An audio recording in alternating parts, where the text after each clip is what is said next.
வணக்கம். வாக்கீச கலாநிதி திரு கிவா ஜெகநாதன் அவர்கள் எழுதிய ஆலைக்கரும்பு என்ற நூலிலிருந்து சில பகுதிகளை நாம் கண்டு வருகின்றோம். அதன்படி இன்று நாம் பார்க்க போவது பிரான் என்று அறிந்தேன். வாசலில் பிச்சைக்காரன் காத்து கொண்டிருந்தான். அவன் கையில் ஏதோ ஒரு சிறிய மண்பாத்திரம் இருந்தது. அந்த வீட்டுக்காரர் முன்பு ஒரு பிச்சைக்காரனுக்கு வயிறு நிறைய சோறு போட்டார் என்று கேள்வியுற்றான் இந்த பிச்சைக்காரன். அதனால் தனக்கும் அவனைப் போலவே பிச்சை கிடைக்கும் என்று நம்பி இவன் வந்து நிற்கிறான்.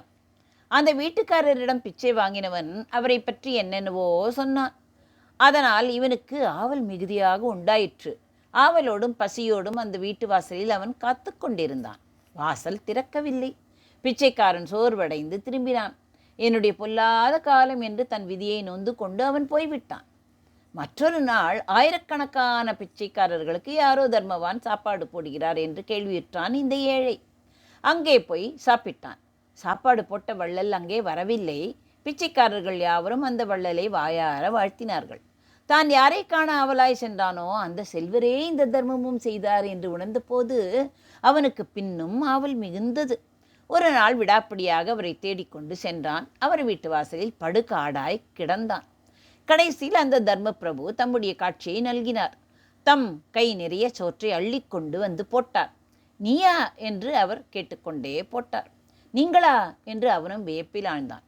அவரை அவன் பார்த்திருக்கிறான். எத்தனையோ இடங்களில் எத்தனையோ கோலத்தில் பார்த்திருக்கிறான். பல சமயங்களில் அவரிடம் காசும் துணியும் பெற்றிருக்கிறான். ஆனாலும் அவரே பிச்சைக்கார கூட்டத்தை காப்பாற்றும் உபகாரி என்று அவன் தெரிந்து கொள்ளவில்லை. அவர் வீட்டில் அவர் அந்த பிச்சைக்காரனை தெரிந்து கொண்டு நீயா என்று கேட்டபோதுதான் அவனுக்கு உண்மை விளங்கியது. இறைவனாகிய வள்ளலை காண வேண்டும் என்று தேடியவர்கள் பல பேர், தேடுகிறவர்களும் பல பேர். அவனுடைய திருவருளால் தனு கரண புவன போகங்கள் கிடைக்கின்றன என்று தெரிந்தாலும் அவனை நம் உயிருக்கு துணையாக நிற்பவன் என்று அனுபவத்தில் உணர முடிகிறதில்லை. நூல்களிலே கண்டவற்றால் இவனை பற்றி செய்திகளை தெரிந்து கொண்டவர்களே பலர். அவனை உள்ள வண்ணம் உணரும் நிலை வந்தால் அப்போது இருக்கும் அமைதியே வேறு. குருடனுக்கு கண் கிடைத்தது போன்ற நிலை அது. வறியவனுக்கு புதையல் கிடைத்தது போன்றது அது. அந்த நிலை எப்படி வரும்? நம்முடைய முயற்சினால் வரும் என்று சொல்ல முடியாது. முயற்சி வேண்டியதுதான். ஆனால் அது எப்போது பயன் தரும் என்று உறுதியாக கூற முடியாது.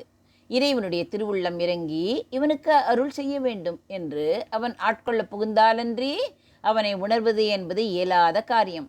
நாம் எத்தனை நினைத்தாலும் அவன் அருள் கிடைப்பது அரிது. அவன் நம்மை நினைத்தால்தான் நமக்கு அவனை உள்ளபடி நினைக்க இயலும். நான் பக்தி பண்ணினேன், அதனால் இறைவன் அருள் கிடைத்தது என்று சொல்வது செருக்கின் விளைவு. நான் 1 ரூபாய் கொடுத்தேன், செட்டியார் ஒரு படி அரிசி தந்தார் என்று சொல்வது போன்றது அது.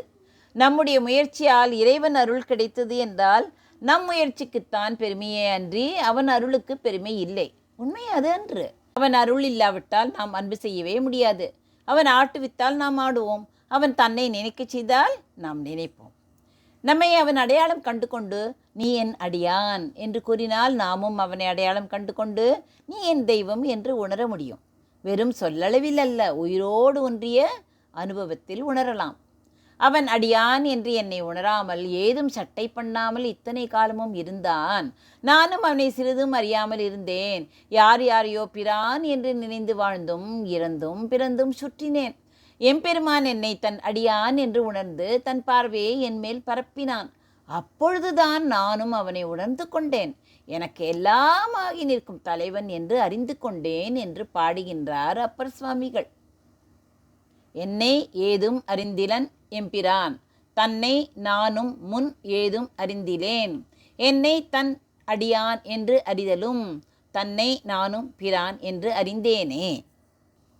முன்பெல்லாம் என்னை எம்பிரானாகி இறைவன் சிறிதும் அறியாது புறக்கணித்திருந்தான்.